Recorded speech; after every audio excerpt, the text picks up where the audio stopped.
Yo yo, balik lagi di podcast santuy bareng gue, And I'm making it freeze.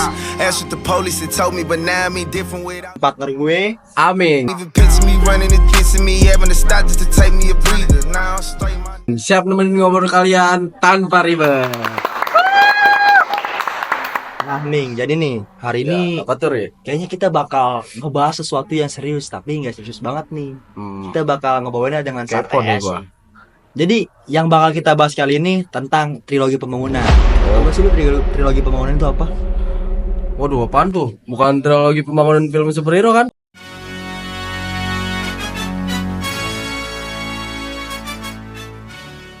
Bukan Ming, masa pembangunan superhero. Jadi nih, trilogi pembangunan itu adalah strategi utama yang pernah di Indonesia Ming zaman dulu tapi nah itu ada 3 poin utama Ming. Apa aja tuh? Yang pertama ada stabilitas, Iya. terus yang kedua ada pertumbuhan ekonomi, Hmm. nah yang ketiga ada pemerataan pembangunan Ming. Oke, mulai nyambung nih. Jadi intinya dulu pemerintah tuh ngejar stabilitas dulu nih. Nah, bikin ya biar nggak ada ribut-ribut yang bikin negara jadi berantakan gitu deh. Iya betul. Jadi kalau Oh. negara kita lagi kacau nih, ekonomi juga susah berkembang Ming. Makanya stabilitas dulu yang diutamain. Biar pembangunan kita juga bisa jalan dengan lancar dan rata lah gitu Ming. Oh. Terus setelah stabil baru deh ekonomi bisa tumbuh gitu. Nah, bener sih. Bener juga. Kalau udah stabil nih, jadi kita bisa fokus itu ke pertumbuhan ekonomi. Ini kayak misalnya nih, lu nabung dulu sebelum lu investasi. Iya. Negara juga gitu, Ming. Ekonominya berkembang. Jadi kita juga baru bisa naikin kesejahteraan rakyat. Nah, gitu, Ming. Tapi percuma dong ekonomi naik kalau yang makin kaya yang miskin makin miskin. Nah, makanya trilogi ini juga ada poin terakhir yaitu pemerataan pembangunan. Oh. Nah, jadi ekonomi yang tumbuh nggak boleh cuma dinikmati segelintir orang doang nih. Iya. Misalnya kayak orang kaya, orang miskin. Jadi semuanya harus bisa merasakan gitu kayak rata gitu. Jadi nggak boleh di satu pihak doang. Oh iya. Masuk akal sih. Jadi ini ibarat bikin game kalau lu upgrade karakter tertentu doang nih. Nah, yang lainnya tuh masih lemah. Iya betul. Nah, tim lu tuh bakal kalah. Jadi percuma dong. Iya, masuk akal sih yang lu bilang itu. Jadi ini kayak ibarat bikin game nih. Iya. Kalau lu cuma apa sih namanya?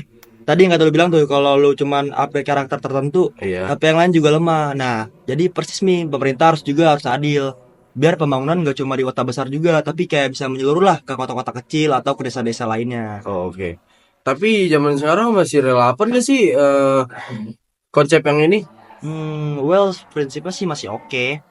Tapi kayaknya harus disesuaikan nih sama kondisi sekarang. Soalnya kan sekarang tantangannya jauh lebih beda dan juga ada digitalisasi, perubahan iklim dan sebagainya. Jadi harus ada inovasi biar perkembangan tetap merata.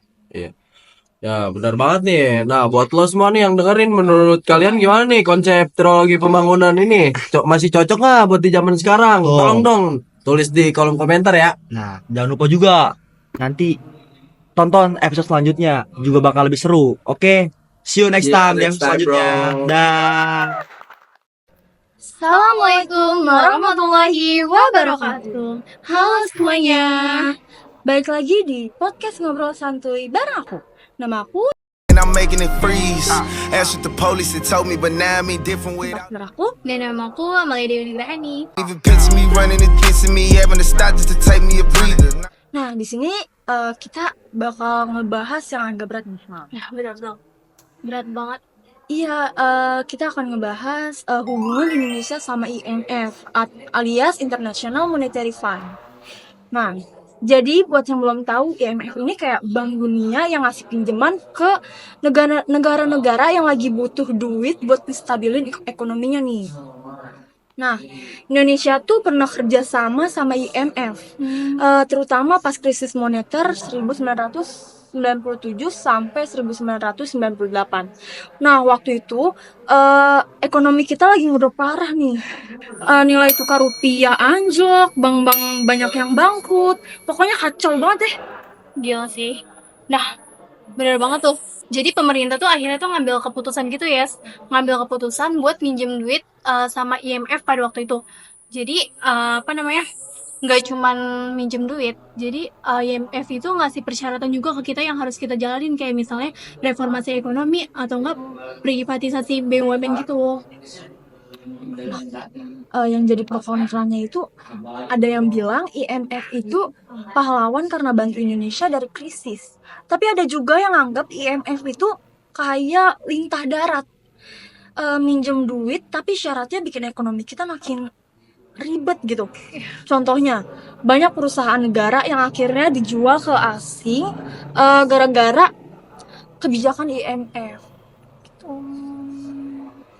Nah, benar-benar jadi efeknya tuh masih kerasa juga sampai sekarang. Jadi kalau misalnya ada krisis ekonomi di Indonesia, jadi orang-orang tuh masih suka kayak paranoid gitu bahwa pemerintah tuh masih kerjasama sama IMF. Padahal kan belum tentu kan, belum tentu gitu. Jadi lebih kayak pemerintah sama Indonesia tuh udah berhubungan baik malah, berhubungan sehat juga. Jadi sekarang tuh lebih kayak konsultasi ekonomi gitu. Setuju. Jadi intinya itu IMF nggak selalu buruk lah ya. Iya betul. Tapi juga nggak bisa dibilang solusi terbaik buat semua perekonomian di Indonesia. Ya, iya penting banget. Jadi ekonomi Indonesia tuh harus kuat dan berdiri sendiri. Setuju nggak? Setuju.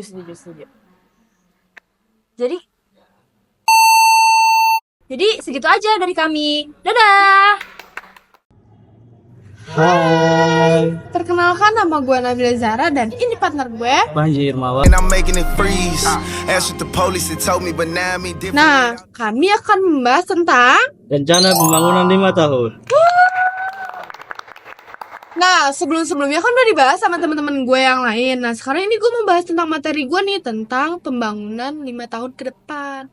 Nah, menurut lu tuh kayak pembangunan 5 tahun ke depan itu penting gak sih? Penting banget bro, jadi gini pemerintah tuh punya target jangka panjang buat bikin negara kita makin maju.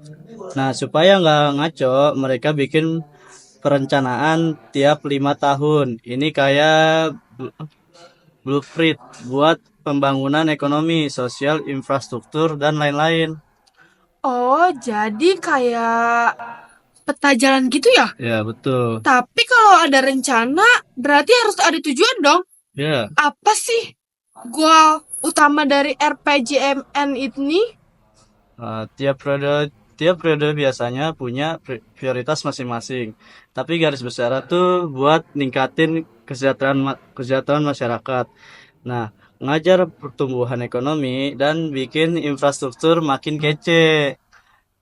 Wah, keren juga ya. Tapi gue penasaran gimana cara pemerintah ngejalanin ini semua. Kan kayaknya ribet banget ya. Ya iya sih ribet tuh. Nah jelas nggak gampang bro. Mereka harus bikin kebijakan yang sesuai, terus kerja sama berbagai pihak, termasuk swasta dan masyarakat. Oke, tapi gue sering denger nih, ada yang bilang pembangunan ini cuma fokus di kota besar doang. Itu gimana bro? Nah ini nih yang jadi tantangan bagi pemerintah sebenarnya. Tapi pemerintah udah ada program buat meratakan pembangunan ke daerah kayak dana desa atau pembangunan kawasan industri di luar Jawa. Bener juga sih. Kalau dari diri lo sendiri, harapan lo buat pembangunan 5 tahun ke depan itu apa nih? Gue sih berharap Indonesia tuh makin banyak program yang langsung menyatu rakyat kecil.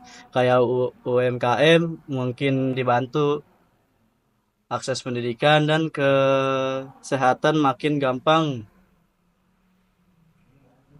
Setuju banget. Semoga aja rencana ini berjalan dengan nggak cuma wawancara ya. Sorry, typo ya, nggak apa-apa kan? Nggak apa-apa, Oke deh, makasih banget buat lo Panji ya, Yeah. yang udah mau nemenin gua ngobrol-ngobrol tentang 5 tahun, pembangunan 5 tahun ke depan. Thank you.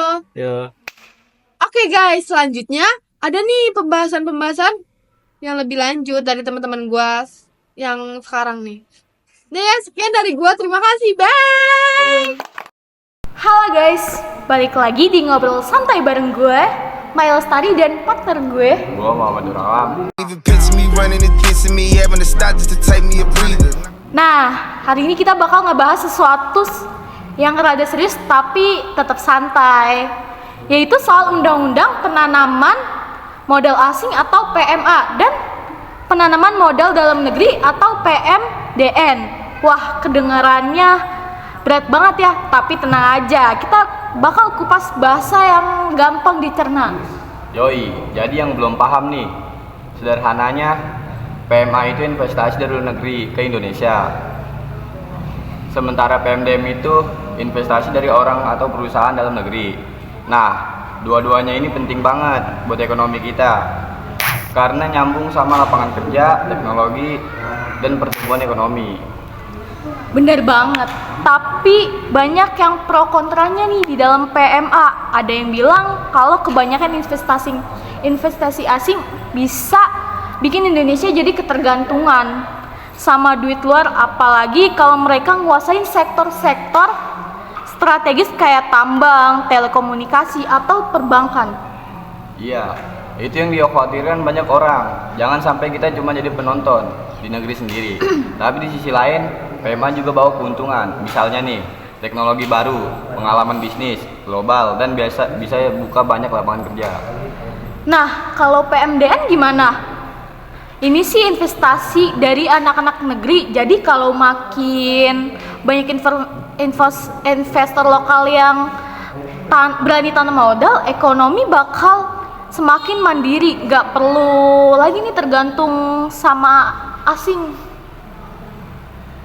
Setuju, makanya pemerintah juga ngasih insentif buat investasi lokal miskin berkembang, misalnya pajak yang lebih ringan, kemudahan perizinan, dan dukungan buat UMKM biar bisa naik kelas. Tapi tetap aja realitanya investor lokal lebih kalah saing sama investor asing yang modalnya gede banget. Jadi tantangannya sekarang gimana caranya biar PMDN bisa lebih kompetitif dan kalah sama PMA.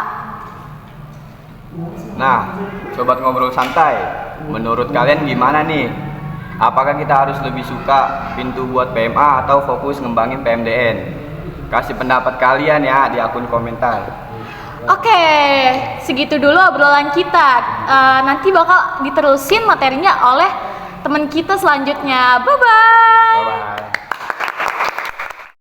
Assalamualaikum warahmatullahi wabarakatuh. Kembali lagi bersama gue Tommy And I'm making it freeze. Answered the police and told me. dan temen gue. Even picture me running against me, having to stop just to take me a breather. Di sini kita bakal ngebahas podcast yaitu revolusi hijau dan swasembada pangan. Yoi, jadi gini guys, jadi itu Indonesia sering banget kekurangan pangan, terutama beras ya. Nah, benar-benar. Karena kita doyan banget makan nasi kan? Ya. Nah, di era 1970-an, pemerintah menetapkan revolusi hijau. Yang pada intinya itu bikin pertanian kita jadi lebih modern dan produktif. Iya, jadi benar banget pada zaman Presiden Soeharto, Indonesia mulai menetapkan teknologi pertanian yang lebih canggih, yaitu ada benih unggul, pupuk kimia, pestisida, serta sistem irigasi yang lebih oke. Dan hasilnya itu produksi pada kita naik drastis loh. Nah, pada tahun 1984 kita akhirnya bisa swasembada pangan. Wah, itu pencapaian gede banget sih. Sampai-sampai Indonesia dapat penghargaan dari FAO, Organisasi Pangan Dunia. FAO itu apa sih? Tahu nggak? Nggak tahu. Nah, apa sih? FAO itu adalah Organisasi Pangan Dunia. Nah, yang tadi gue bilang, karena dulu kita sering import beras. Nah, tiba-tiba kita bisa mencukupi kebutuhan sendiri. Keren gak sih? Keren. Ah, keren banget kan? Bener, tapi di balik keberhasilan itu ada juga dampak negatifnya loh. Apa tuh? Gara-gara kebanyakan pupuk kimia dan pestisida, tanah jadi makin rusak. Belum lagi ketergantungan petani sama benih buatan pabrik. Jadi mereka nggak bebas, namun padi lokal gitulah. Oh gitu ya. Ya terus sekarang tantangannya beda lagi kan. Kita udah nggak swasembada kayak dulu gitu. Malah sering impor beras lagi. Kenapa? Karena lahan pertanian kita sempit. Petani makin sedikit, ya kan? Ya benar-benar. Dan anak muda sekarang lebih pengen influencer daripada import sih. Waduh, bener banget tuh. Nah, pertanyaannya nih, masih mungkin gak sih kita balik ke era swasembada pangan? Apa harus ada revolusi hijau jilid 2? Nah, itu dia. Menurut lu gimana, sobat ngobrol santai? Mending fokus ke pertanian modern? Apa cari kerja baru gitu, biar nggak terlalu bergantung sama import? Kasih pendapat dong di akun kita. Oke, segitu aja dari kita ya. Jangan lupa follow. Oke, bye-bye. Bye. Nah. Semuanya, kembali lagi di ngobrol santai bareng kita. Nah, ini adalah penghujung acara nih di podcast kali ini. Nah, hari ini kita akan membahas salah satu krisis ekonomi terbesar dalam sejarah Indonesia, yaitu krisis ekonomi pada tahun 1997 sampai dengan 1998. ini bukan cuma soal angka dan data nih ya guys, tapi juga soal gimana negara kita hampir bangkrut dan masyarakat kena dampaknya secara langsung. Bener banget. Jadi buat kalian yang belum lahir pada saat itu, ini tuh bener-bener kejadian yang bener-bener gila banget sih menurut gue. Jadi tahun 1997 itu ekonomi Asia Tenggara bener-bener ngalamin krisis ekonomi moneter. Jadi itu Indonesia bener-bener kena dampaknya. Jadi nilai tukar dolar pada saat itu 2.500 per dolar sampai dengan 15.000 per dolar, itu bener-bener dalam waktu singkat banget. Jadi mulai dari situ banyak harga-harga barang yang melonjak, terus perusahaan-perusahaan bangkrut, bahkan pengangguran tuh benar-benar meningkat drastis. Nah iya benar-benar. Semua ini berawal dari krisis mata uang di Thailand, yang bikin para investor yang panik dan buru-buru menarik duit mereka dari negara-negara Asia termasuk Indonesia. Akibatnya ekonomi kita goyang, perbankan kacau, dan inflasi meroket. Harga kebutuhan pokok seperti beras, minyak goreng, dan BBM berkali-kali lipat naik gitu. Dan juga nggak lupa kayak situasi ini benar-benar semakin memanas banget ketidakpasrahan masyarakat dan terhadap ke pemerintahan pada saat itu.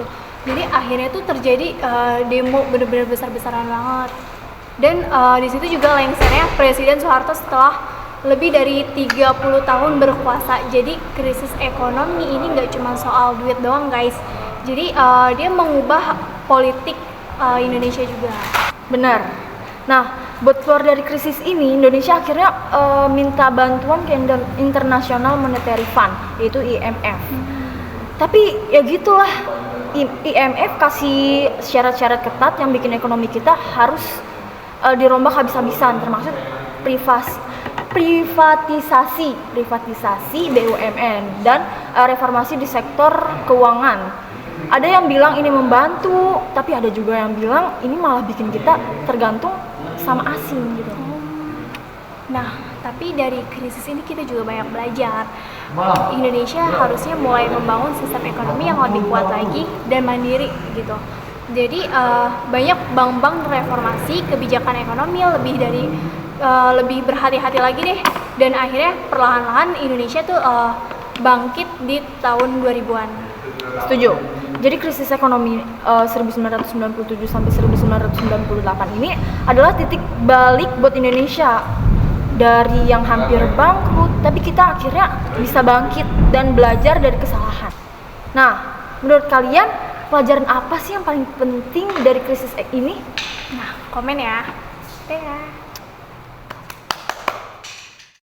Hai. Oke, segitu aja obrolan podcast pada kelompok kita.